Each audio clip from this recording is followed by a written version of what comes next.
السلام عليكم، ازيكم يا حبايبي؟ اللهم صل على سيدنا محمد عليه السلام. عملنا بقى النهارده الخضار ده عملناه في الكيس الحراري اهو.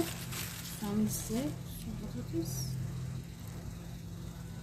جايبه والخضار عامل ازاي كله مستوي.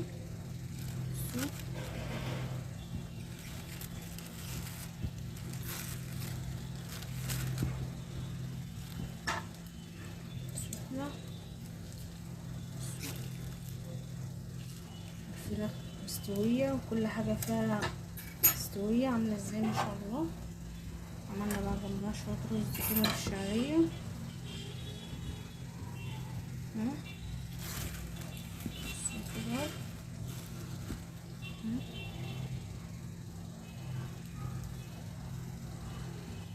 رجاله، لو عجبك الفيديو متنسيش تشتركي معايا، ويلا بينا نشوف مع بعض الطريقة عملناها ازاي. عندي هنا كام قطعة كده من الفراخ متبلاها ببصل وملح وفلفل اهي، بشر عليها بصل كده وملح وفلفل اهي. عندي هنا بقى بطاطس، جزر، عندي كوسة، حطي فلفل احمر، فلفل اخضر، اي انواع فلفل عندي. بصلة كده طرنشات، فصين كده من الثوم. ما عنديش كوسة بقى، هحط شوية بسلة كده عندي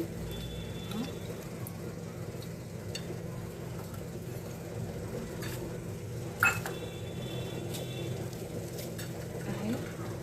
دي بسلة كنت مفرزاها من السنة اللي فاتت. هحط لها بقى بهارات، انا دي مبهراها ملح وفلفل وبشرلها بصل.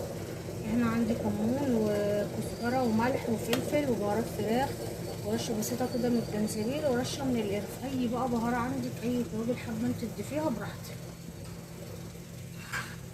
نقلب بقى كل ده مع بعض كده. انا غاسله ايدي على فكره.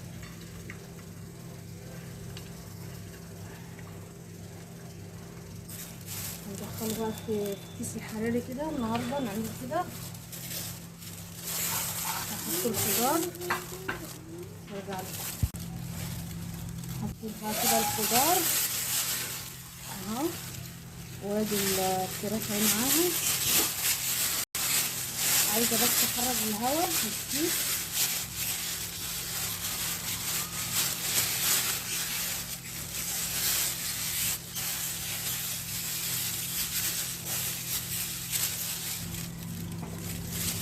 هحط له بقى معلقتين زيت او سمنه، انا نسيت بصراحه.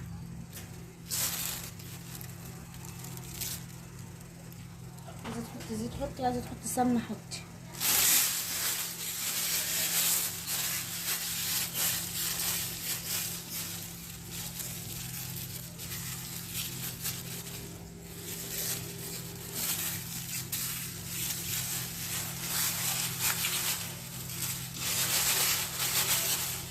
احط بقى في صينيه وادخله الفرن وارجع له. بس اديله ايه، نرزه كده بالسكينه كيس